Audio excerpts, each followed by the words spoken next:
a modern-day hero for many people studying consciousness, especially if they have an inclination towards psychedelic compounds and the psychedelic state.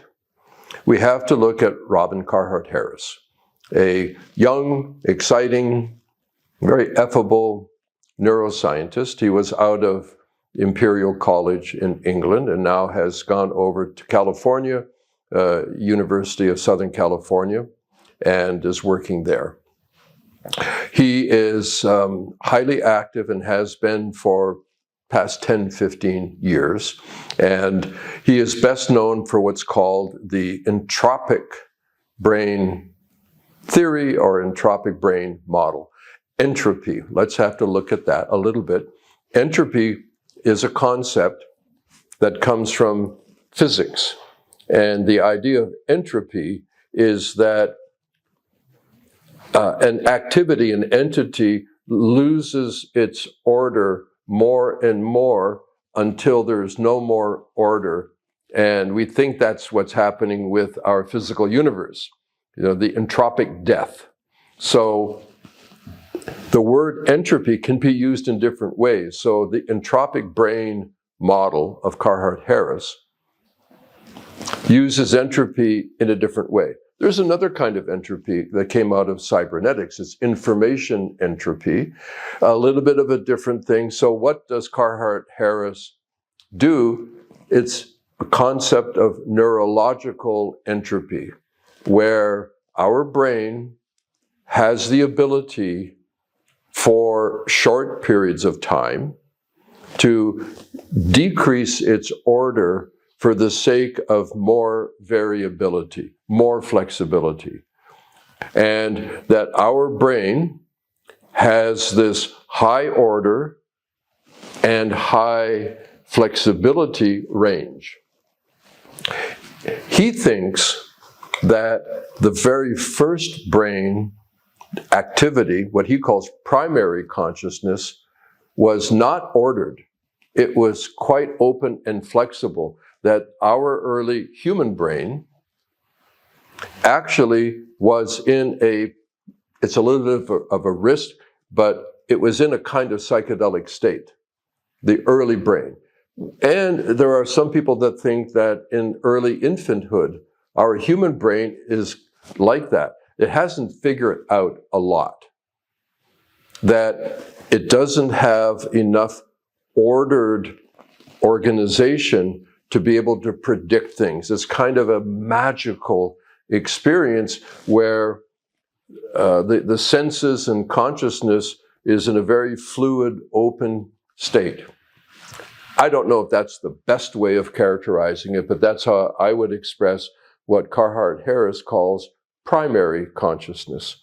And that bit by bit, over time, the brain, if you pardon me, kind of got its shit together, that the brain began to understand and organize and be able to predict.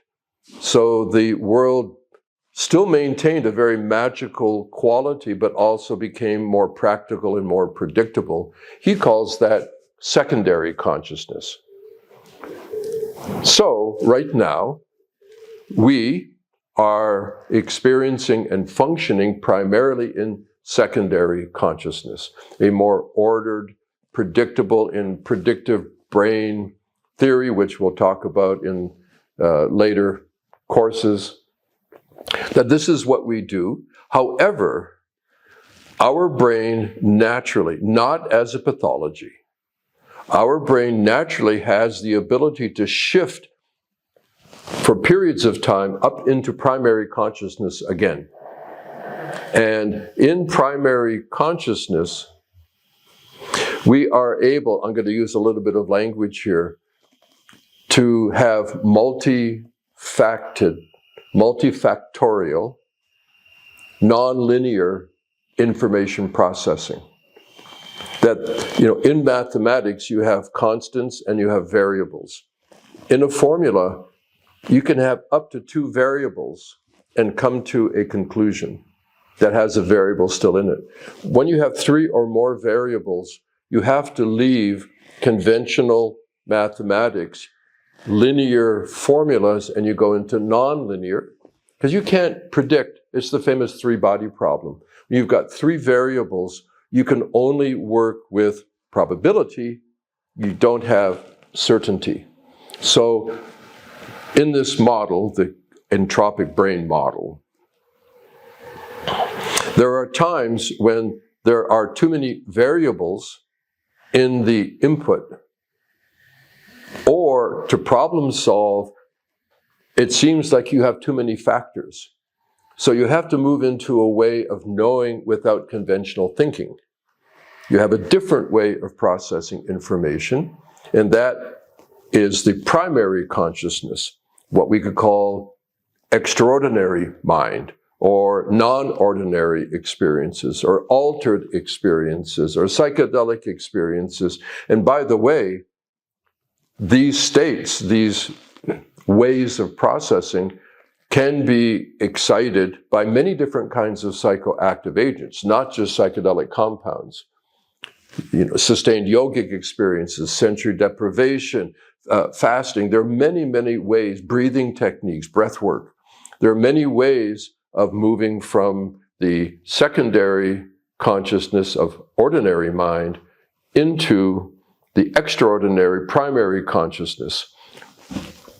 And Carhart-Harris believes that this ability developed slowly over time. He does not believe that there was one great leap where we couldn't do it, now we do it. As a matter of fact, he kind of turns things around where you'd think the ordinary brain developed first and then the extraordinary brain came later. He says no, that our brain encountered a splash of experience and for a long while was in this very fluid state, and bit by bit it learned how to create order out of too much information. So the prehistoric brain, from Carhart-Harris's point of view, developed from a kind of magical, I'll use the word psychedelic with caution, but a very open, loose information processing, and then slowly came down and into a more ordered capacity, but never ever lost its capacity for extraordinary. So quite a different view from McKenna, but there is an appreciation, a very solid appreciation of ordinary and extraordinary mind. How we got there, that's the different story. Next, we'll talk about some anthropologists.